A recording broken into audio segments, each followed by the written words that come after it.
Hello friends, welcome to our channel E knowledge up. आगु को बहुत सारा एग्जाम आछी, सो आपण मानक ऑलरेडी आमे क्लास प्रीवियस क्लास मानकरे आपन को जणैथिलु जे आमे एबे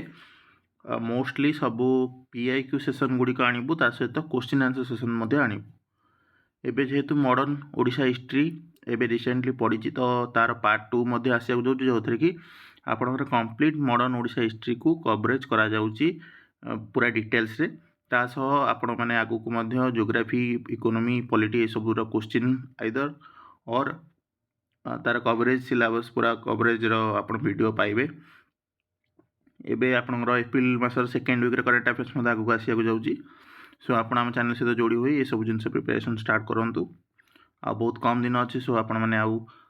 सीरियस है कि आपण सब प्रिपरेशन स्टार्ट करंतु। तो आज आम पार्ट 2 कह गला, कारण यही टाइप रो ऑलरेडी गोटे वीडियो आनिथिलु, तो यार पार्ट 2 आसुची, सेही टाइप रो पार्ट 3 आसो। सेमती आगु को पीआईक्यू सेशन चली रहइबो, ता सहित क्वेश्चन आंसर सेशन मध्ये टॉपिक वाइज एबे आरंभ होबा को जाउची। सो जो माने आज नुआ जोड़ी अछन तांको पई हमर से जेतबे आपण चैनल को जिबे, चैनल रे आपण माने प्लेलिस्ट पाइबे मॉडर्न हिस्ट्री रो, modern Indian history already complete हो सारी, एंशिएंट हिस्ट्री ऑफ इंडिया मध्ये कंप्लीट हो सारी, पॉलिटी रो गोटे किबा दुईटी सेशन बाकी अछि, बट पॉलिटी मध्ये शेष होबा को जाउची। ता सह एमती एमसीक्यू सबु टॉपिक वाइज मध्ये आगु आसिया को जाउची। अब गोटे मध्ये आम करिथिलु, बट आ जेहेतु समय अभाव रो करि पर नथिलु, किंतु वीकली करंट अफेयर्स हो, मंथली करंट अफेयर्स हो, ता सह मैगजीन प्रोवाइड करिया सब आम आपन को प्रोवाइड करछे चैनल रे। आपण माने चाहिले हम चैनल जोड़ी होबा गेले हमर एटा टेलीग्राम चैनल जोटी कि आपण माने पीडीएफ पाई परिबे। एटा हमर इंस्टाग्राम चैनल जोटी कि आपण माने डेली करंट अफेयर्स पाइबे। ता सह आपण जदि डेली करंट अफेयर्स को आपण माने पीडीएफ आकर पाइबा चाहछथि कि फोटो आकर पाइबा चाहछथि, ताले हमर ए चैनल जोड़ी हेबे, जोदा कि हमर व्हाट्सएप चैनल जोड़ी होबा गेले आपण ए नंबर रे हाई मेसेज कर देबे।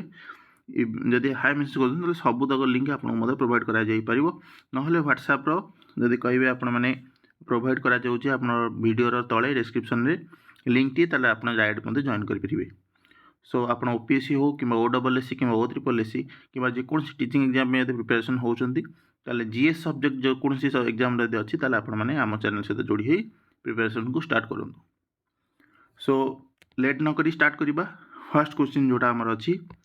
आज रो फर्स्ट क्वेश्चन अछि, who among the following was the immediate successor of Samudragupta of the गुप्त डायनेस्टी। तो गुप्त डायनेस्टी तळ पढैतिली, से टाइम रे मध्ये ए विषय डिस्कशन करतिली जे समुद्रगुप्तंकर सक्सेसर जदि कह जाए इमीडिएट सक्सेसर से थिले रामगुप्त। तो ता विषय देखिया प्रथमे रामगुप्त जोटा कि मेंशन अछि कोठी ना देवी चंद्रगुप्त। तो ये विषय मेंशन हेची गोटे प्ले रे, जोटा जेमि आमे कहबा जेमि आमे कोनोसी गोटे यात्रा हो कि कोनोसी गोटे प्ले आयोजन करूचे, सेही टाइप रो गोटे देवी चंद्रगुप्तम लेखा आइतिला। ता देरे रामगुप्त को लेखा आइची जे समुद्रगुप्तंकर फास्ट माने कहिया गले सक्सेसर जदि कहबा। सो एटा हला तार उत्तर। आपण मान चाहिले जेतेबेले एंशिएंट हिस्ट्री पढ़िया को चाहछथि, आपण जाई कि जॉइन हे परिबा। हमरो प्लेलिस्ट अछि ऑलरेडी, आपण मध्ये देखि परिबे। ए विषय हम ऑलरेडी क्लास करिछु डिटेल्स रे। सो नेक्स्ट देखिबा, Shyok is a tributary of which river. तो ट्रिब्यूटरी एगुला सब तक ज्योग्राफी रो क्वेश्चन। तो आपण माने एटा केबे भी ए टाइप रो क्वेश्चन जदि करिया को चाहछन, ताले जीएस पार्ट रे आपनकर स्ट्रांग नाही, ताले आपण माने ए सब जिंस करि परिबे नाही। तो सी क्वेश्चन पचारछि, श्योक रिवर कहार ट्रिब्यूटरी, गंगा, कावेरी, यमुना और इंडस नदी। तो आपण माने जदि ऑलरेडी ज्योग्राफी पढिछन्ती, ताले एटा ला इंडस नदी तार आंसर हबो। इंडस नदी जोटा कि रिमो ग्लेशियर रु बाहरिछि, आउ सियाचेन ग्लेशियर रो मध्ये एटा पार्ट जोटा रिमो ग्लेशियर, काराकोरम जोटा रेंज हमर अछि। तो एटा को मध्ये रिवर ऑफ डेथ को जाय, काहे कि ना जेहेतु आपनकर आपण माने देखि परिबे एटा हला हमर ओडिशा। जदि इंडिया रे मैप देखिबा, एठी आपण माने एक्सपेक्टेशन रखि पड़थुए जे ए जगह रे कोन अछि, हिमालय अछि। तो हिमालय माउंटेन बहुत ही हाइट रु जेहेतु आसुची, जेहेतु काराकोरम रेंज रे मध्ये एटा अछि, एठी श्योक नदी देखि पड़थुए, एटा इंडस नदी एठु बाहरिची। तो इंडस नदी जेतले क्रॉस करी जाउची, श्योक एठी तार गोटे ट्रिब्यूटरी। तो ये जेहेतु काराकोरम रेंज रु बाहर, तो काराकोरम रेंज बहुत ही माने बहुत ही हाइट रु से पानी गुड़े बाहर। जेहेतु पानी गुड़ी एते हाइट रु बाहर, सो तार जो जगह बाहर से स्पीड बहुत ही थाए, सेथिपाई कह जाए ट्रिचरियस नेचर ऑफ इट्स करेंट। तो जेहेतु तार स्पीड बहुत थाए, सो सेटार पानी आपण माने क्रॉस करिया बहुत ही कष्ट हुए। सो এইটা ହେଲା ତାର ଉତ୍ତର। ଯଦି ନେକ୍ସଟ କ୍ୱେଶ୍ଚିନ୍କୁ ଯିବା, which of the following physiographic feature is uniquely associated with Malabar coast of India. ତ ଆପଣମାନେ ମାଲାବାର କୋଷ୍ଟ ଯଦି କୁହାଯିବ, ଯେଉଁଟାକି ଯଦି କହିପାରିବା ଆମର ଭାରତର ଶେଷ ପାର୍ଟ ଯଦି କହିବା, ଯେମିତି କେରଲା ଏସବୁ ପାର୍ଟ ଯେଉଁଟା ଆମେ କହିବା ମାଲାବାର କୋଷ୍ଟ। ତ ମାଲାବାର କୋଷ୍ଟରେ ଏଇଟା କ'ଣ ସିଏ ପଚାରୁଛି ଯେ କେଉଁଟା ହେଲା ଗୋଟେ ୟାର ମାନେ ଫିଜିଓଗ୍ରାଫିକ୍ ଫିଚର ଯଦି କହିବା। ତ ମାଲାବାର କୋଷ୍ଟ ବିଷୟରେ ଯଦି ଆପଣ ଜାଣିନାହାନ୍ତି, ତ ପ୍ରଥମେ ମାଲାବାର କୋଷ୍ଟ ହେଲା ଯଦି କହିବାକୁ ଗଲେ ଯେଉଁ ଆମର କୋଷ୍ଟ ଲାଇନ୍ ଯଦି କହିବା ଆରବିଆନ୍ ସିକୁ ଯେଉଁଟା ଲାଗୁଛି, ଯଦି କହିବା ଗୋଆରୁ କନ୍ୟାକୁମାରୀ ଭିତରେ, ଯେଉଁଟା ପର୍ଟିକୁଲାରଲି ୱେଷ୍ଟର୍ଣ୍ଣ ଘାଟରୁ ବାହାରିକି ଆରବିଆନ୍ ସି ମଧ୍ୟରେ। ମ୍ୟାପ୍ଟି ଯେହେତୁ ମୁଁ ଆପଣଙ୍କୁ ଦେଇପାରିଲିନି, ସେଥିପାଇଁ ମାନେ ଏକ୍ସଟ୍ରିମଲି ସରି, କିନ୍ତୁ ଯଦି ମୁଁ ଆପଣଙ୍କୁ ଜଷ୍ଟ ଆପଣ ଗୋଟେ ଇମାଜିନାରୀ ଡ୍ର କରିବି, ଏଇଟା ଆମର ଯଦି ଭାରତର ପେନିନସୁଲାର ପାର୍ଟି, ତ ଆପଣମାନେ ଏଇଠି ଜାଣିଥିବେ ଏଇ ଜାଗାରେ ଗୋଆ ଅଛି। ଗୋଆ ଜଷ୍ଟ ଆଉ ଟିକେ ତଳକୁ ମେ ବି ହେଇପାରେ, ତ ଗୋଆ ଏଠି ଅଛି ଯଦି କହିବା। ତ ଗୋଆରୁ ଯେଉଁ ଏଇ ଜାଗାଟି କହିବା, ଏଇ ତଳକୁ ଆମେ ଯିବା, ଏଇଟା କନ୍ୟାକୁମାରୀ ଲାଷ୍ଟ କେରଲା ପାର୍ଟରେ। ତ ଏଇଠି ଯଦି କହିବା, ଆଉ ଆମର ଏଇଠି ଆରବିଆନ୍ ସି, ଏଇଟା ଏପଟଟା ହେଲା ଆରବିଆନ୍ ସି। ତ ଏଇତକ ଜାଗାକୁ ଯଦି କହିବା, ଏଇ ଜାଗାରେ କିଛି ଜାଗାରେ ଆପଣ ପାଇବେ ପ୍ରେଜେନ୍ସ ଅଫ୍ ଲାଗୁନ୍ ବ୍ୟାକୱାଟର, ଯେଉଁଠିକି ଆପଣମାନେ କୟାଲ୍ସ ବୋଲି ଆଉ ଗୋଟେ ରିଜନ୍ ପାଇବେ। ଏଠି ଆପଣ ଦେଖିଥିବେ କେରଲାରେ ମଧ୍ୟ ଏଇ ଟାଇପ୍ର ଷ୍ଟ୍ରକ୍ଚର ସବୁ ଥିବ, ଯେଉଁଠିକି ୱାଟର ଲେବୁଲ୍ ଟିକେ ଅଧିକ ଥିବ, ୱାଟର ଭିତରେ ସିଟି ଟାଇପ୍ର ଷ୍ଟ୍ରକ୍ଚର ଥିବ। ତ ଏଇଟା ହେଲା ମାଲାବାର କୋଷ୍ଟର ସବୁଠୁ ୟୁନିକ୍ ଫିଚର, ଯେଉଁ ଟାଇପ୍ର ମାନେ ବ୍ରାକିସ୍ ୱାଟର ଲାଗୁନ୍ସ ଗୁଡ଼ିକ ଅଛି, ତା ସହିତ ଲେକ୍ସ ଅଛି, ଯେଉଁଟାକି parallel to Arabian sea coast. ଏଠି ପାଣି ବେଶୀ ଅଧିକ ନୁହେଁ, ଯେମିତିକି ଆପଣମାନେ ଦେଖିପାରୁଥିବେ ଯେଉଁଠି ଆରବିଆନ୍ ସି ଟାଇପ୍ର, ବଟ୍ ଇଏ ଯେହେତୁ ପାଣି ରିଜନରେ ଅଛି, ୟାକୁ ସେଥିପାଇଁ ବ୍ରାକିସ୍ ଲାଗୁନ୍ କୁହାଯାଏ।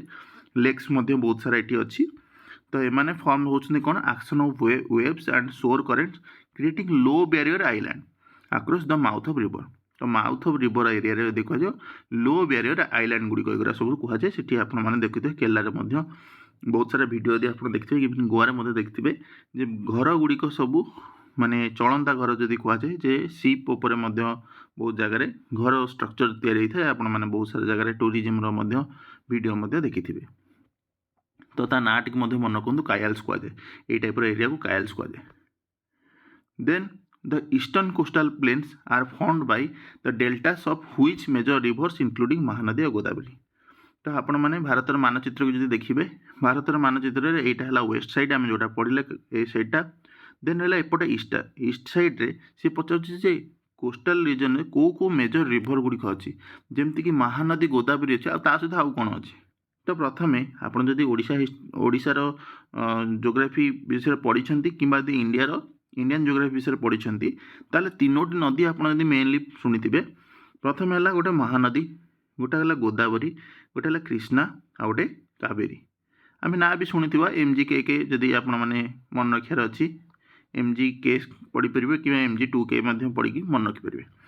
ତ ମହାନଦୀ, ଗୋଦାବରୀ ଅଲରେଡ଼ି ଦେଇଛି, ତା ସହ ଆଉ ଦୁଇଟି ନଦୀ ହେଲା କୃଷ୍ଣା ଆଉ କାବେରୀ। ଏହାର ଯଦି ମ୍ୟାପ୍କୁ ଦେଖିବା, ଏଇଟା ଯଦି ଆମର ଭାରତର ମ୍ୟାପ୍ ଦେଖିବା, ଦେନ୍ ମହାନଦୀ ଏଠି ରହୁଛି, ଗୋଦାବରୀ ଏଠି, Krishna, Kaveri.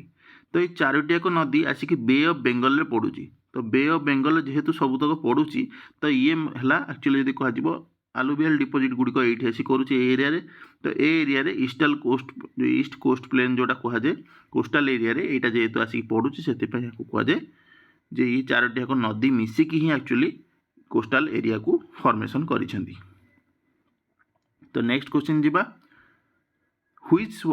city was the capital of Odisha till 1948, where a large number of trade and business houses are located? तो ଏବେ ରିସେଣ୍ଟଲି ଯେଉଁମାନେ ଓଡ଼ିଶାର ହିଷ୍ଟ୍ରି କ୍ଲାସ୍ କରିନାହାନ୍ତି, ମଡ଼ର୍ଣ୍ଣ ହିଷ୍ଟ୍ରି, ତ ଏଇଟାକୁ ଯାଇ ଦେଖିପାରିବେ ଏଇ କ୍ଲାସ୍ ସରିଲା ପରେ। ଆମେ ଏ ବିଷୟରେ ଡିସ୍କସନ୍ କରୁଛୁ ଯେ 1948 ପର୍ଯ୍ୟନ୍ତ କଟକ ହିଁ ପ୍ରଥମେ ଥିଲା ଆମର କ୍ୟାପିଟାଲ। କଟକ ପରେ ଯଦି କୁହାଯିବ ଭୁବନେଶ୍ୱରକୁ ସିଫ୍ଟ କରାଗଲା, ଯେହେତୁ ମାନେ ସେ ପ୍ଲାନ୍ କରିବାର ମାନେ ଏସବୁ ଅନପ୍ଲାନ୍ଡ ଥିଲା, ତ ଭୁବନେଶ୍ୱରକୁ ପ୍ଲାନ୍ଡ ସିଟି ହିସାବରେ ଡେଭଲପ୍ କରିବା ପାଇଁ ଯାଇକି 1948 ପରେ ଯାକୁ ଏଷ୍ଟାବ୍ଲିଶ୍ କରାଗଲା ନ୍ୟୁ କ୍ୟାପିଟାଲ ସିଟି ହିସାବରେ। ତ ପ୍ରଥମେ କଟକ ଥିଲା, ଦେନ୍ ଇଏ ହେଲା ଭୁବନେଶ୍ୱର ହେଲା। ସୋ ନେକ୍ସଟ କ୍ୱେଶ୍ଚିନ୍ ଦେଖିବା, which plan was the inclusive growth approach formally emphasised for the first time. ତ ଏଗୁଡ଼ିକ ସବୁ କ୍ୱେଶ୍ଚିନ୍ ଗୁଡ଼ିକ ପଢ଼ିବାକୁ ହେଲେ ଆପଣମାନେ ଯଦି ଗୋଟିଏ ମାଇଣ୍ଡ ମ୍ୟାପ୍କୁ ପଢ଼ିଦେବେ, ତାହେଲେ ଆପଣଙ୍କୁ ଆଉ କୌଣସି ପ୍ରକାର ଅସୁବିଧା ହେବ ନାହିଁ। ଯଦି ଆପଣ 5 ଇୟର୍ ପ୍ଲାନ୍ ପଢ଼ୁଛନ୍ତି, ଡିଟେଲ୍ସରେ ପଢ଼ିବା ଅପେକ୍ଷା ଟୋଟାଲ୍ 1 ରୁ 12th ଯାକ, କାରଣ ଟୋଟାଲ୍ 12ଟି ଯାକ 5 ଇୟର୍ ପ୍ଲାନ୍ ଅଛି, ଯେଉଁଟାକି 1951ରୁ ଆରମ୍ଭ ହେଲା ଆଉ ସରିଲା କେଉଁଠି 2017। ଆପଣ କହିବେ ସେ 2017 ପରେ ତାହେଲେ କ'ଣ ହେଲା, 2017 ପରେ 5 ଇୟର୍ ପ୍ଲାନ୍ ଆଉ ରହିଲା ନାହିଁ, ଏବେ ଆସିଗଲା କ'ଣ ନୀତି ଆୟୋଗ। ତ 1951ରେ ପ୍ରଥମ 5 ଇୟର୍ ପ୍ଲାନ୍ ଆସିଥିଲା ଆଉ 2017ରେ ଶେଷ 5 ଇୟର୍ ପ୍ଲାନ୍ ଆସିଥିଲା। ଏତିକି ମନେ ରଖନ୍ତୁ, ଏଗୁଡ଼ିକ ମଧ୍ୟ କ୍ୱେଶ୍ଚିନ୍ ଆସିପାରେ। ତ ସିଏ ପଚାରିଛି ଇନକ୍ଲୁଜିଭ୍ ଗ୍ରୋଥ୍ ଆପ୍ରୋଚ୍ କାହାର ମାନେ ଗୋଲ୍ ଥିଲା। ତ ୟାର ଉତ୍ତର ସାଙ୍ଗମାନେ କ'ଣ ହେବ ନା 11th ପ୍ଲାନ୍, ଯେଉଁଟାକି 12th ପୂର୍ବରୁ ଯଦି କହିବା, ଯେଉଁଟାକି ପର୍ଟିକୁଲାର ଯଦି କହିବା 2007ରୁ 2012 ପର୍ଯ୍ୟନ୍ତ ଥିଲା, କାରଣ 2012ରୁ 2017 ଲାଷ୍ଟ, ତ 2007ରୁ 5 ଇୟର୍ ପ୍ଲାନ୍ ମାନେ 5 ବର୍ଷ ଯେହେତୁ ଗ୍ୟାପ୍ ରହୁଛି, ତ ୟାକୁ 11th 5 ଇୟର୍ ପ୍ଲାନ୍ରେ ୟାର ଗୋଲ୍ ଥିଲା। ତ ୟାକୁ ମନେ ରଖିବାକୁ ଗଲେ ଆପଣମାନେ PDF ଯେତେବେଳେ ଦିଆଯିବ, ଆପଣ ବାସ୍ ଏତିକି ଜିନିଷକୁ ମନେ ରଖନ୍ତୁ। ଏଇ ଯେଉଁ ପିକ୍ଚରରେ ଦିଆହେଇଛି, ଫାର୍ଷ୍ଟ 5 ଇୟର୍ ପ୍ଲାନ୍ କେତେରୁ କେତେ, ତାର ଅବଜେକ୍ଟିଭ୍ କ'ଣ, ସେକେଣ୍ଡ 5 ଇୟର୍ ପ୍ଲାନ୍ ତାର କେତେରୁ କେତେ, ଅବଜେକ୍ଟିଭ୍ କ'ଣ, ଏଇ ହିସାବରେ ଦେଖିବାକୁ ଗଲେ 11th 5 ଇୟର୍ ପ୍ଲାନ୍କୁ ଆମେ ଦେଖିବା 2007ରୁ 12 overall development of the people. ତ ଓଭରଅଲ୍ ଡେଭଲପମେଣ୍ଟ ମାନେ ହିଁ ଇନକ୍ଲୁଜିଭ୍ ଗ୍ରୋଥ୍। ସୋ ଏଇଟାକୁ ଆପଣ ଚାହିଁଲେ ତାହେଲେ PDF ପାଇବେ, ସେଇଟାକୁ ମଧ୍ୟ ରିଭିଜନ୍ ପାଇଁ ଆପଣଙ୍କ ପାଇଁ ହେଲ୍ପଫୁଲ୍ ହେବ। ସୋ ନେକ୍ସଟ କ୍ୱେଶ୍ଚିନ୍ ଦେଖିବା, which of the following union territory has the legislative assembly. ୟାକୁ ମଧ୍ୟ ଆମେ ପଲିଟିର କ୍ଲାସ୍ରେ କରିଛେ, ଯେତେବେଳେ ଷ୍ଟେଟ୍ ଲେଜିସ୍ଲେଟିଭ୍ ଆସେମ୍ବଲି କରିଥିଲି, ଯେ ସବୁ ୟୁନିୟନ୍ ଟେରିଟୋରିରେ ଲେଜିସ୍ଲେଟିଭ୍ ଆସେମ୍ବଲି ନାହିଁ, କିନ୍ତୁ ଏକ୍ସେପ୍ସନ୍ କେଉଁ ଜାଗା ଥିଲା, ଦିଲ୍ଲୀ, କାରଣ ଦିଲ୍ଲୀ ହେଲା national capital territory. Jammu Kashmir ଏବେ ହିଁ ରିସେଣ୍ଟଲି ଆପଣ ଜାଣିଥିବେ ଯେଉଁଟା ଇସ୍ୟୁ ହେଇଛି, ଏବେ ବର୍ତ୍ତମାନ ୟୁନିୟନ୍ ଟେରିଟୋରି, କିନ୍ତୁ ସେଠି ଲେଜିସ୍ଲେଟିଭ୍ ଆସେମ୍ବଲି ଅଛି ଆଉ ତାର ଚିଫ୍ ମିନିଷ୍ଟର ମଧ୍ୟ ଅଛନ୍ତି। ଏବେ ସେ ଷ୍ଟେଟ୍ହୁଡ୍ ଡିମାଣ୍ଡ କରୁଛି, ବଟ୍ ଏପର୍ଯ୍ୟନ୍ତ ଦିଆଯାଇନି। ଦେନ୍ ଲାଷ୍ଟ ଥିଲା କ'ଣ, ପୁଡୁଚେରୀ। ତ 3ଟି ଯାକ ଏକ୍ସେପ୍ସନ୍ ଥିଲା। ତ ୟା ଦେହରେ ଅପସନ୍ ଭିତରୁ କେଉଁଟା ଅଛି, ଆଣ୍ଡାମାନ ନିକୋବରରେ ନାହିଁ, ଚଣ୍ଡିଗଡ଼ରେ ନାହିଁ, ଲାକ୍ଷାଦ୍ୱୀପରେ ନାହିଁ, ଅଛି କେଉଁଠି, ପୁଡୁଚେରୀରେ। ତ ପୁଡୁଚେରୀରେ ଅଛି। ତ ଆପଣମାନେ ଏଇଟାକୁ ମଧ୍ୟ ପଲିଟିର ସେସନ୍ରେ ଯେଉଁମାନେ ପଢ଼ିଥିବେ, ଆପଣମାନଙ୍କୁ ଅଲରେଡ଼ି ଆମେ ଏଇଟାକୁ ବୁଝେଇ ସାରିଛୁ। ନେକ୍ସଟ କ୍ୱେଶ୍ଚିନ୍ ଯିବା, ହୁ ରୋଟ୍ ଗୀତ ଗୋବିନ୍ଦ। ତ ଗୀତ ଗୋବିନ୍ଦ ବୁକ୍ଟିକୁ କିଏ ଲେଖିଥିଲେ, ୟାର ମଧ୍ୟ ଡିସ୍କସନ୍ ଅଲରେଡ଼ି ଥରେ ହେଇଥିଲା। ଜୟଦେବ ହିଁ ଗୀତ ଗୋବିନ୍ଦ ଲେଖିଥିଲେ। ତାଙ୍କର ଫୁଲ୍ ନାଁ କହିବାକୁ ଗଲେ ଜୟଦେବ ଗୋସ୍ୱାମୀ ତାଙ୍କ ନାଁ ଥିଲା। ତ ଗୀତ ଗୋବିନ୍ଦରେ କ'ଣ ଡେସ୍କ୍ରାଇବ୍ ହେଇଛି, ଗୀତ ଗୋବିନ୍ଦରେ ମୋତେ ବେଳେବେଳେ ପଚାରିଦିଏ ଗୀତ ଗୋବିନ୍ଦରେ କ'ଣ ଡେସ୍କ୍ରାଇବ୍ ହେଇଛି। ଗୀତ ଗୋବିନ୍ଦରେ ଡେସ୍କ୍ରାଇବ୍ ହେଇଛି relationship between lord Krishna and Radha and the gossips of Vrindavan. ତ ଏସବୁ ବିଷୟରେ ମେନସନ୍ ହେଇଛି, ଏଇଟାକୁ ମଧ୍ୟ ଜାଣିଥାନ୍ତୁ। ଆଉ ୟା ଦେହରେ କମ୍ପୋଜିସନ୍ 12ଟି ଚାପ୍ଟର ଅଛି ଆଉ 24ଟି ପ୍ରବନ୍ଧସ ଅଛି, ମାନେ 24ଟି ସଙ୍ଗ ଅଛି କହିବାକୁ ଗଲେ। ତ ଏଇଟାକୁ ମଧ୍ୟ ୟା ବିଷୟରେ ଜାଣିଥାନ୍ତୁ ଯେ ୟାର ମୁଭମେଣ୍ଟ ଭକ୍ତି ମୁଭମେଣ୍ଟରେ ଏଇଟା ଯାଉଛି। ତା ସହିତ ହେଭିଲି ଇନଫ୍ଲୁଏନ୍ସ ୟା ଦେହରେ କ'ଣ ହେଇଛି ନା Indian classical dances form like Odissi ଆଉ ଭାରତନାଟ୍ୟମ୍। ତ ଏଇସବୁ ବିଷୟରେ ମଧ୍ୟ ମେନସନ୍ ହେଇଛି। ତ ବେଳେବେଳେ କ୍ୱେଶ୍ଚିନ୍ ଯଦି ଡେପ୍ଥରେ ଆପଣଙ୍କୁ ପଚାରିବାକୁ ଚାହିଁବ, ଏମିତି ମଧ୍ୟ ପଚାରି ଦେଇପାରିବ। ନେକ୍ସଟ କ୍ୱେଶ୍ଚିନ୍ ଯିବା, the cities of Harappan civilisation were constructed using standardise bricks with a uniform size of dash. କେଉଁ ରେସିଓରେ ତିଆରି ହେଇଛି। ତ ଆପଣମାନେ ଆନ୍ସିଏଣ୍ଟ ହିଷ୍ଟ୍ରି ଯେତେବେଳେ ଆମେ ପ୍ରଥମେ କ୍ଲାସ୍ କରୁଥିଲେ, ଆନ୍ସିଏଣ୍ଟ ହିଷ୍ଟ୍ରିର ପ୍ଲେ ଲିଷ୍ଟରେ ଯାଇକି ଇଣ୍ଡସ୍ ଭ୍ୟାଲି ସିଭିଲାଇଜେସନ୍ର କ୍ଲାସ୍ ଯେତେବେଳେ ଦେଖିବେ, ସେଠି ବ୍ରିକ୍ସର ଷ୍ଟ୍ରକ୍ଚର ବିଷୟରେ ମେନସନ୍ କରିଥିଲି। ତ ସେଇ ଟାଇମ୍ରେ ବ୍ରିକ୍ସର ମଧ୍ୟ ମାନେ ତାର ଇଣ୍ଡସ୍ ଭ୍ୟାଲି ସିଭିଲାଇଜେସନ୍ ଅଫ୍ ବ୍ରିକ୍ସର ଫଟୋ ସହିତ ତାର ସାଇଜ୍ ମଧ୍ୟ ଡିଟେଲ୍ସ ବିଷୟରେ ମଧ୍ୟ ମେନସନ୍ ହେଇଥିଲା, ଯେଉଁଠିକି ମୁଁ ଆପଣଙ୍କୁ କହିଥିଲି 1:2:4 ରେସିଓରେ ଏଇଟା ତିଆରି ହେଉଥିଲା। ଆଉ ଏଇଟା ୟୁନିଫର୍ମ ମାନେ କ'ଣ କୁହାଯାଉଛି ନା all across Indus valley civilisation ବହୁତ ହିଁ ଭାଷ୍ଟ ମାନେ ଏରିଆରେ ଯଦି କହିବା ସ୍ପ୍ରେଡ୍ ହେଇଛି। ତ ଏଠି ବି ସେଇ 1:2:4, ଏଠି ବି ସେଇ 1:2:4, ଏଠି ବି ସେଇ 1:2, ମାନେ ଯେତେ ବଡ଼ ସିଭିଲାଇଜେସନ୍ ହେଲେ ମଧ୍ୟ ୟାଙ୍କର ରେସିଓ ସବୁ ଜାଗାରେ ସମାନ ରହୁଥିଲା। ସୋ ୟାକୁ କୁହାଯାଉଛି ୟୁନିଫର୍ମ ସାଇଜ୍, ସେଥିପାଇଁ ଷ୍ଟାଣ୍ଡାର୍ଡାଇଜ୍ ବ୍ରିକ୍ସ ସେଥିପାଇଁ ହିଁ କୁହାଯାଉଛି, କାରଣ ୟାର ଷ୍ଟାଣ୍ଡାର୍ଡ ଅଛି। ଏମିତି ନାହିଁ ଯେ ଗୋଟେ ଏରିଆରେ ଗୋଟେ ପ୍ରକାର ସାଇଜ୍ ଆଉ ଗୋଟେ ଏରିଆରେ ଆଉ ଗୋଟେ ପ୍ରକାର ସାଇଜ୍। ତ ଏଇଟାକୁ ମଧ୍ୟ ଦେଖିପାରିବେ 1:2:4, ଯେହେତୁ one of the clearest sign this was use of standardized bricks। ତ ଏଇଟା ବେକ୍ଡ ବ୍ରିକ୍ସ ମଧ୍ୟ ଥିଲା, ୟାକୁ ପୋଡ଼ା ହେଇକି ତିଆରି ହେଉଥିଲା। ତ ୟାର ଅର୍ବାନ୍ ପ୍ଲାନିଂ ବହୁତ ହିଁ ଡେଭଲପ୍ ଥିଲା ସେଇ ଟାଇମ୍ରେ ଯଦି କୁହାଗଲା ହରପ୍ପା ହେଉ ମହେଞ୍ଜୋଦାରୋ ସିଭିଲାଇଜେସନ୍ରେ। ତ ରେସିଓ ୟାର କ'ଣ ଥିଲା, ଥିକନେସ୍ ବ୍ରେଡ୍ଥ ଆଉ ଲେନ୍ଥ ହେଲା 1:2:4। ତ ବେଳେବେଳେ କ୍ୱେଶ୍ଚିନ୍ ଓଲ୍ଟା ବି ମଧ୍ୟ ପଚାରିଦିଏ ଲେନ୍ଥ ଆଉ ବ୍ରେଡ୍ଥ ଆଉ ଥିକନେସ୍। ତ ସେତେବେଳେ ଆପଣ କ'ଣ କରିବେ 4:2:1, ଏଇଟାକୁ ମଧ୍ୟ ମନେ ରଖନ୍ତୁ। ବେଳେବେଳେ କ୍ୱେଶ୍ଚିନ୍ ଓଲ୍ଟା ମଧ୍ୟ ପଚାରିଦିଏ ଆପଣଙ୍କୁ। So next question ଯିବା, which of the following revolutionary leader was involved in the assassination of British police officer JP Saunders। ତ ଏଇଟା ମଧ୍ୟ ଏବେ ରିସେଣ୍ଟଲି ଆମେ ଯେହେତୁ ମଡ଼ର୍ଣ୍ଣ ହିଷ୍ଟ୍ରି କ୍ଲାସ୍ କରୁଛେ, ଯେତେବେଳେ ରିଭଲ୍ୟୁସନାରୀ ମୁଭମେଣ୍ଟର ରିଏମର୍ଜେନ୍ସ ହେବ ସେଇ ଟାଇମ୍ରେ ମଧ୍ୟ ଡିସ୍କସନ୍ କରିଥିଲି ଯେ JP ସଣ୍ଡର୍ସଙ୍କର ଡେଥ୍ जेपी सेंडर्स किए थे जी कि लाला लाजपत राय को माने अटैक करने मैं जो छाती बाजी लाठी प्रहार तांको माने जो आदेश जी देते सी जेपी सेंडर्स तो जेपी सेंडर्स एक्चुअली तांको मारिया जाई नथिले जेपी सेंडर्स को आउ जणे को मारिया जाउथिले बट जेपी सेंडर्स को मारी देथिले but JP Saunders actually real culprit नथिले बट मारिया को गला टाइम रे से तांको मध्य मारी देथिले सो यांको मारियार मेन जदि किए थिले ताले से भगत सिंह थिले किंतु मु आपनको पढ़ेइथिले मध्य चंद्रशेखर आजाद भी मध्य यांको सहित लिंक थिबे कारण चंद्रशेखर आजाद ही एटा को प्लानिंग करथिबे किंतु जेहेतु से पचारची revolutionary leader involved in the association of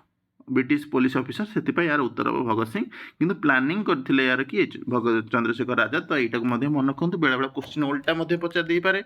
जे आपणकर एक्चुअली प्लानिंग यार किए करथिले सो आपणकर उत्तर हम से टाइम चंद्रशेखर आजाद यहाँ को चाहिए पढ़ी पारे then tenure of a state legislative assembly generally dash माने गोटे स्टेट लेजिस्लेटिव असेंबली टेन्योर केते तो गवर्नर जी पर्यटन डिसाइड करेंगे कि 5 वर्ष कि 6 वर्ष कि 3 वर्ष आर्टिकल आपको पढ़ी 172 आर्टिकल 172 रे मुझे कही 5 ईयर है तार अपॉइंटमेंट जेबेठू है तार तापर 5 वर्ष है तार स्टेट लेजिस्लेटिव असेंबली गोटे टेन्योर किंतु जदि तार मेजोरिटी भांगिला को टाइम रे नो कॉन्फिडेंस मोशन टाइप किसी सिचुएशन आसला से टाइम से भांगी पार बट सेमिति ना जे 5 ईयर पूर्व आउ कौन सिचुएशन भांगी जाव नेशनल इमरजेंसी लगिगला से टाइप तो माने एक्सेप्शनल सिचुएशन तो सहीटा विषय आप भाविया दरकार नहीं बट उत्तर है 5 ईयर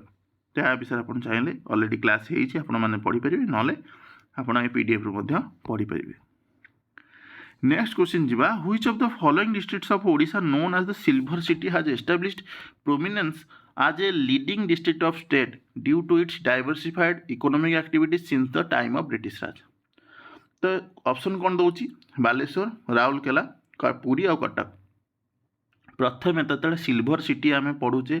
सिल्वर सिटी है प्रथम क्या माने आमर मुंडे कौटा आसुची सिल्वर सिटी माने कटक तो आप कह सर सिल्वर सिटी कटक सहित कौन रोची ना आपण मैंने तारकासी काम शुणी थे जोटा कि सिल्वर तारकासी काम जोटा कहे चांदी तारकासी काम यहाँ है मेनली कटकर जदि कह माने फेमस ये सब जिनस आपमती बहुत सारा देखी थे तारकासी काम मूर्ति बहुत सारा तैयारी हुए तो यापाई फेमस है कटक सो यहाँ यार उत्तर हम तो आपण मैंने यहाँ मुंडे रखी था देन जो next question the peninsular blocks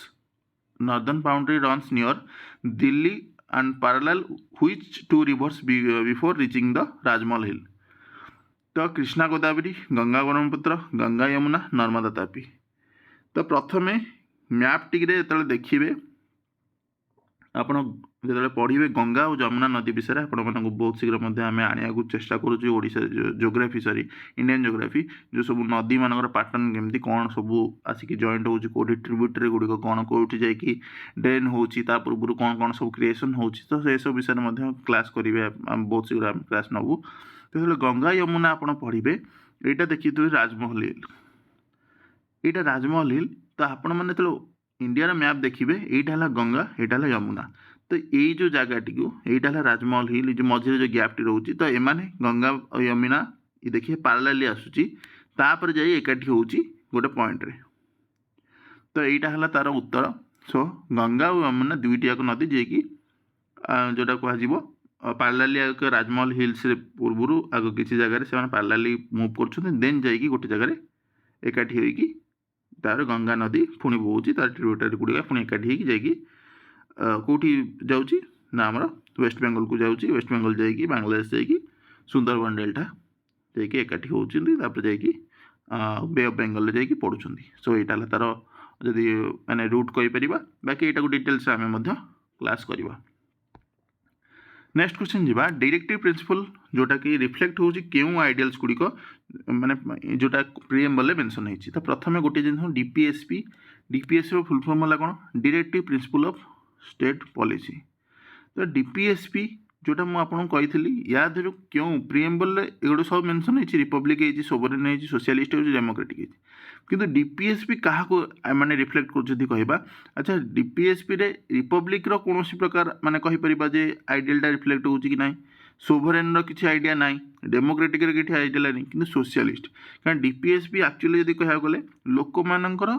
माने उत्थान करिया पे किंबा लोक मानकर डेवलपमेंट करिया पे कोन कोन गवर्नमेंट स्टेप नै पारिबा आगु जाईकी सेटा जाई सेठी मेंशन होइछि सो डीपीएसपी एक्चुअली यदि कहबा सोशलिस्ट टर्म रे एटा को यूज हो जोटा कि पार्ट 4 यदि कॉन्स्टिट्यूशन जोटा मेंशन है डीपीएसपी तो सोशल आ इकोनॉमिक डेमोक्रेसी को माने प्राइमरली इंटेंड एटा करूछि सो आपण याकू चाहेले मध्ये डीपीएसपी रो क्लास मध्ये निया आइछि आपण मान चाहेले देखि परिबे Who among the following is included in the musical trinity of Carnatic classical music? तो यहाँ टिके जदि कहबा डिफिकल्ट क्वेश्चन अच्छी कारण कार्नाटिक क्लासिकल म्यूजिक जेहेतु आसुची तो आपण मानको जदि म्यूजिक ए सब विषय डांस विषय जदि आपनकर आइडिया नै ताले आपण यार उत्तर देई परिबेनी तो यार उत्तर होची मुथुकेश्वरी दीक्षितर तो यार हला उत्तर एटा मुथुस्वामी दीक्षितर एटा हला यार कौन पर यार उत्तर हम ना म्यूजिकल ट्रिनिटी जोटा कार्नाटिक म्यूजिक कह से एरिया रे जेहेतु सेपट एरिया तो प्रोनाउंसिएशन आपको टिके प्रोनाउंसिएशन एरर हो पारे या त्यागराज गोटे गोटे मुथुस्वामी दीक्षितर आउ गोटे श्यामा शास्त्री तो ये तीनोटी जाक 3 ज्वेल्स कहूँ आपण मैंने यहाँ मार्क करके पढ़ी पारती कारण ये टाइप क्वेश्चन आपण मैंने एक्सपेक्टेशन भी रखिबेनी जे एमती क्वेश्चन आसे बिला कि बेले बेले पलि आसो तो ये टाइप क्वेश्चन जब न आसान छाड़ाटा बेटर हम ना कि आप अटेंड कर भूल कराटा सो नेक्स्ट क्वेश्चन जी primarily agricultural credit societies operate at which level तो यार उत्तर कौन हम ना विलेज लेवल हम कारण जदि प्राइमरी एग्रीकल्चरल क्रेडिट सोसाइटी जोटा अच्छी से तीनोटी टायर काम करे प्रथमटी विलेज लेवल जोटा कि प्राइमरी एग्रीकल्चर क्रेडिट सोसाइटीज आउ गोटे डिस्ट्रिक्ट लेवल जोटा district central cooperative banks then आसो स्टेट लेवल जोटा स्टेट कोऑपरेटिव बैंक्स तो बैंक्स रो जो डिवीजन अच्छी 3 भाग विभक्त होती तो 3 भाग कौन कौन अच्छे यहाँ मत जानी था देन जो next question how many times Mohammad Ghazni invaded India between 1000 to 1026 AD तो यार उत्तर मध्य इजी 17 टाइम्स एक्चुअली यदि कह मोहम्मद गजनी सी आसी भारत को लूट करने जोटा कि माने लूट करिकी तार धन संपत्ति नहीं पुणी से रिटर्न कर जदि कह जाए जे 1025 रु 1026 भितर तार सबुठ माने जो कह जाए फेमस जो एक्सपेडिशन था सेटा कौन जोटा सोमनाथ टेम्पल जोटा आज का डेट गुजरात अच्छी से जगह सबुठ अधिक लुटपाट करता बहुत सारा लोक किल करता तो से सब अलरेडी आम हिस्ट्री पढ़ा जोटा कि मीडियाबल हिस्ट्री सो यहाँ आप एक्सप्लेनेशन ये देखिपारे Then next question jiba in which year did the Indian Council Act take the first step towards introducing representative institution by involving Indians in the law making process तो याकू मध्य आम discussion करिचे जे 1861 जोटा कि government of India sorry Indian council act ICA जोटा आम कहे ICA 1861 under रे प्रथम यदि कह कि पार्टिसिपेशन बढ़िला जोटा कि पर्टिकुलर यदि कहबा नॉमिनेटेड इंडियंस तो एमाने नॉन ऑफिशियल थिले कौन प्रकार ऑफिशियल नथिला प्रथम जदि कौन प्रकार जदि कह जाए अचीवमेंट किछिटा थिला जे हाँ किछि प्रकार माने इंडियन मानकु तक बछाला जेमती कह राजा बेनारस कि जोटा आम कहे बनारस महाराजा पटियाला आ सार दिनकर राव एगुड़िक मन रखु कौ 3 जण जाइए भाइसरॉयंकर काउंसिल को बट एमाने थिले कौन नॉन ऑफिशियल मेंबर तो यहाँ तार मेन पॉइंट 1861 बाकी आउ जो दुईटे होता पोर्टफोलियो सिस्टम यहाँ इनिशिएटेड लॉर्ड कैनिंग द्वारा देन बॉम्बे आ Madras presidency law making power को डिसेंट्रलाइज कराइला माने रिस्टोर कराइला कह बोले सो यहाँ को मन रखु 1861 मेन पॉइंट गुड़िक देन जीवा which of the following is the highest peak of Aravalli range in India तो आरावली रेंज रो सबुठ हाईएस्ट पीक जदि कह सेटा माउंट आबू जोटा कि राजस्थान अच्छी तो तार जदि पीक रो ना जदि कह तार ना है गुरुशिखर तो गुरुशिखर तार पीक रो ना बट यहाँ अवस्थित कौटी माने तार लोकेशन टी है माउंट आबू जोटा कि अच्छी राजस्थान सो यहाँ को मन रखि था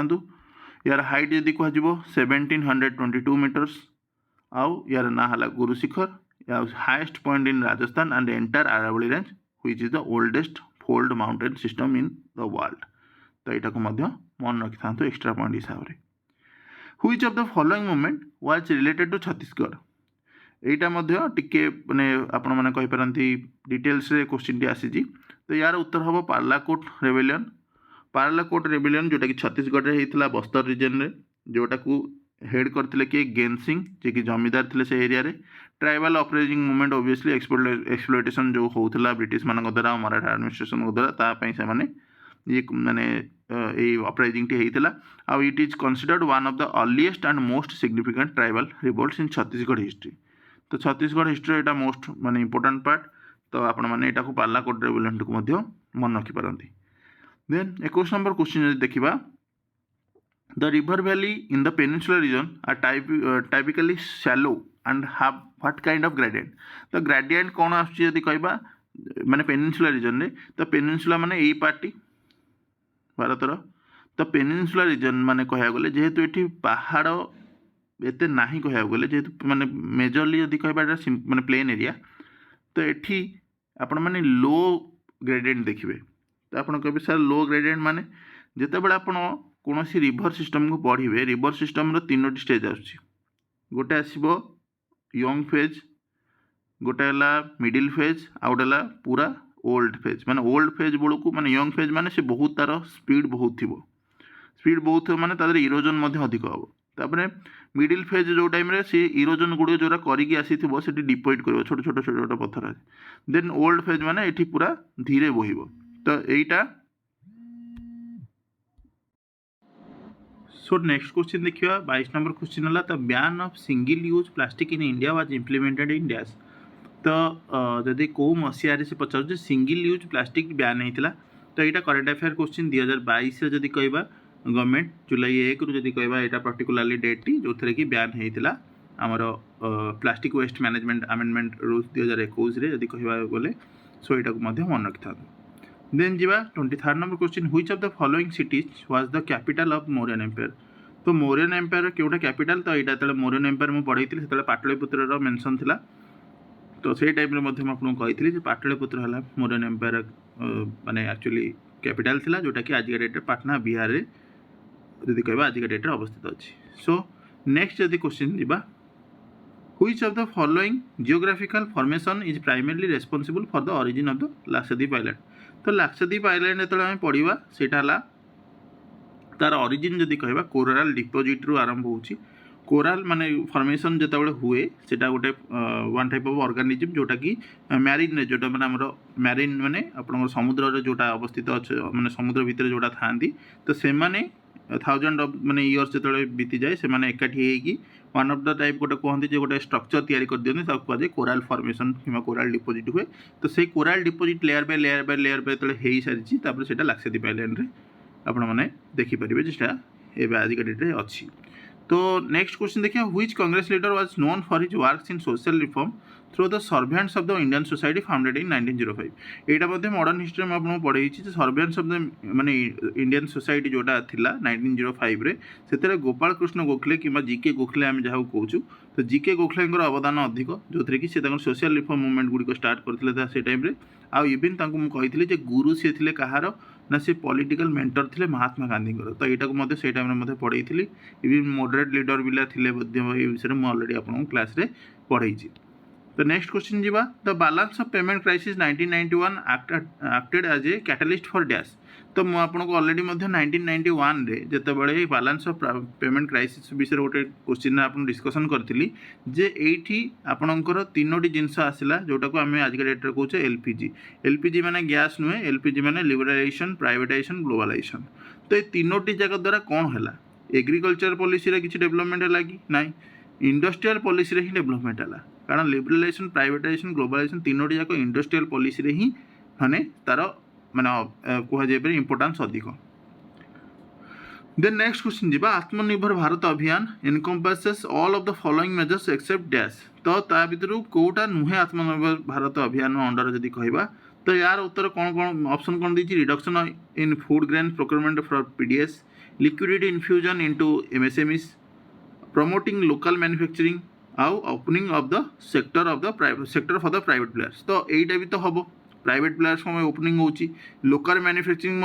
प्रमोट होची आत्मनिर्भर भारत अंडर रे, लिक्विडिटी इन्फ्यूजन होची एमएसएमई सेक्टर जोटा मिडिल स्मॉल मीडियम एंटरप्राइजेस गुड़िक। तो एठी केवल रहुची कोटा reduction in food grain procurement for PDS एटा आत्मनिर्भर भारत अभियान कौन प्रकार माने तार मेजर नुहे तो यहीटा नुहे बाकी तीनोटी जाक सो यार ऑप्शन हम ऑप्शन नंबर 1 तो यहाँ को आपण चाहिए पढ़ी पारे।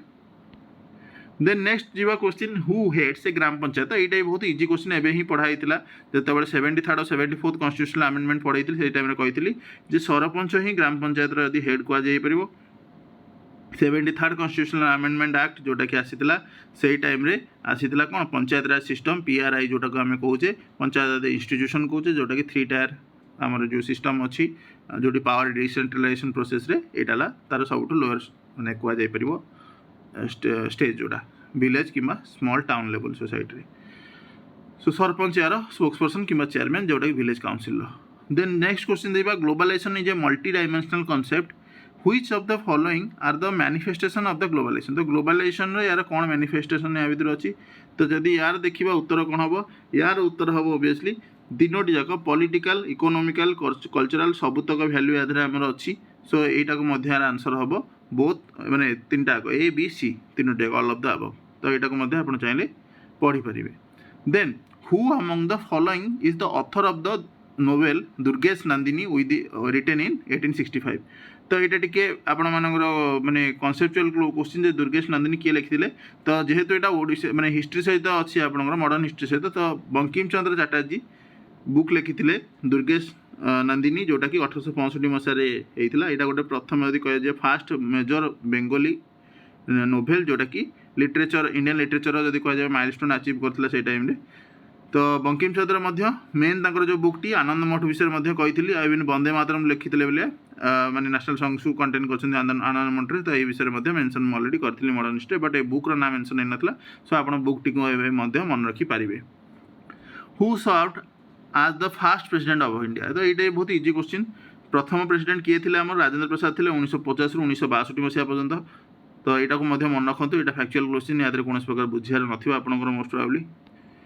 देन जी 32 number question which of the following continent has the most number of countries in the world तो आपंकर कंटिनेंट जो अच्छी सब कंटिनेंट भितर सबुठू अधिक जदि कंट्री क्या भितर अच्छी से आफ्रिका प्रथम मन रखु आफ्रिका 1 नंबर रे 2 नंबर रे यूरोप 3 नंबर रे एशिया 4 नंबर जदि कहवा नॉर्थ अमेरिका तो यहाँ को सिक्वेंशियल जब मन रखिपारे आफ्रिकार आपंकर पूरा आपको लेखा दे दीजिए इजी हम आपको आफ्रिकार 54 कंट्रीज यूरोप रे 44 ରୁ 50 कंट्रीज माने तार डेफिनेशन हिसाब से आपंकर चेंज हुए देन है 48 कंट्रीज एशिया रे आ नॉर्थ अमेरिका कहुपर 23 countries include central American countries और कैरेबियन नेशन तो ये सब जगह मिसिकी 23 एटी 48 एटी 44 ରୁ 50 कहीपर आटी 54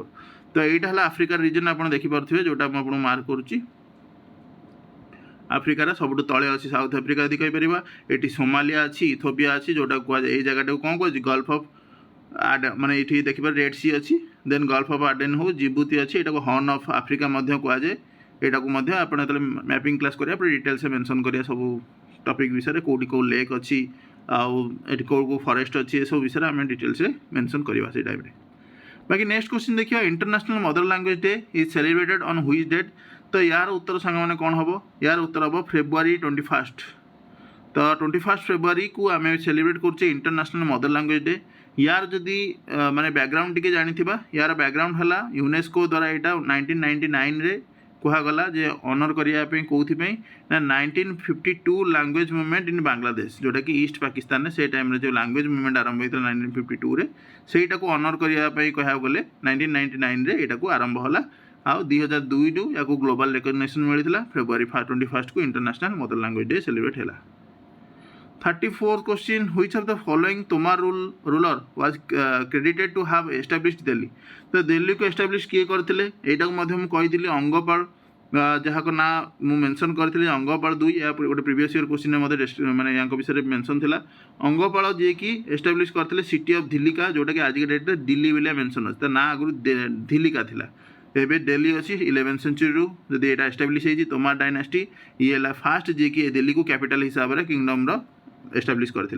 आज के डेट में प्रेजेंट डे रे दिल्ली और हरियाणा किसी जगह एस्टाब्लिश होते 8th ରୁ 12th सेंचुरी पर्यटन एम रूल करते तोमार डायनेस्टी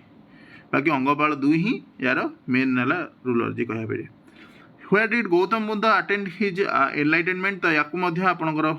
एंशिएंट हिस्ट्री क्लास रे पढ़ा जाइतिला जे गौतम बुद्ध जो बोधगया रे जदि कहया गला आज डेट से उत्तर प्रदेश अच्छी सॉरी बिहार अच्छी सेठी गोटे बोधि ट्री थिला आपन को से टाइम मेंशन करथिली से बोधि ट्री अंडर रे से निर्माण प्राप्ति करथिले को एज रे 35 ईयर एज रे यदि कहया गले मेडिटेशन करला पर से पाइथिले जोटी कि से सिद्धांत माने सिद्धार्थ गौतम रु जे बुद्ध रे कन्वर्ट हेतिले आउ तांको ना से बेठू आ माने एनलाइटनमेंट प्राप्त हेतिला तो निर्माण जो अटेम्प्ट करथिले एटा हला एनलाइटमेंट ताकू हमें कहू इंग्लिश रे देन नेक्स्ट क्वेश्चन जीवा which of the following is known as the banker of the banks in India तो बैंकर सब तो बैंक किए हम ओबियसली जो बड़ बैंक कोटा reserve bank of India RBI ही सबूर मैंने कहुए बैंकर ऑफ द बैंक कारण सी ही क्या लोन दे पार कि बैंक मान लोन आनीपर तो पाखे से सब पावर अच्छी रेपो रेट हो रिवर्स रेपो रेट हो एरा सब आरबीआई ही एरा को कंडक्ट कराए कि चेंज चांज कराए सो नेक्स्ट क्वेश्चन दिया which of the following sources of energy does not have any problem of pollution in our environment तो या भीतर क्यों सोर्स एनर्जी जो सोर्स अच्छी से जोटा कि पॉल्यूशन करे ना तो प्रथम यहाँ बहुत ही इजी कोल जाड़े आमर पॉल्यूशन हुए न्यूक्लियर एनर्जी रे जदि कहुई पार कौन प्रकार माने गैस बाहर नहीं किंतु कौन रेडियो एक्टिव वेस्ट गुड़िक थाए पेट्रोल जाले गैस बाहर किंतु सन कौन प्रकार आप देखी कि तार कौन प्रकार पॉल्यूशन अच्छी तो सन ना न्यूक्लियर एनर्जी डायरेक्ट वेस्ट किंतु ना कि इनडायरेक्ट वेस्ट अच्छी जोटा कि कहुए रेडियो एक्टिव मटेरियल गुड़िक अच्छी तो एगुड़िक तार अच्छी किंतु ए दीर डायरेक्ट पॉल्यूशन अच्छी सो यहाँ इनडायरेक्टली भी अच्छी बट यार जमा भी ना तो यहाँ हम यार उत्तर हम सन हम तो या विषय टी मेंशन आपको कराई आप चाहिए यहाँ को देखिपारे